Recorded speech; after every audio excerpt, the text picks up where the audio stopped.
In front of me is Samsung Galaxy A16 and today I would like to show you how you can set up screen lock.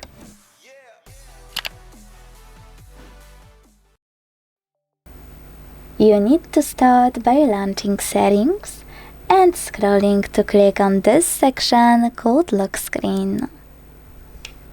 Now tap on Screen Lock and Biometrics at the top and select one of those login methods by clicking on the best one for you, PIN, password or pattern.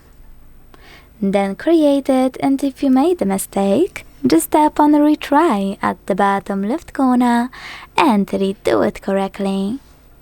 If you are sure of your choice, tap on Continue and repeat your login method to confirm it.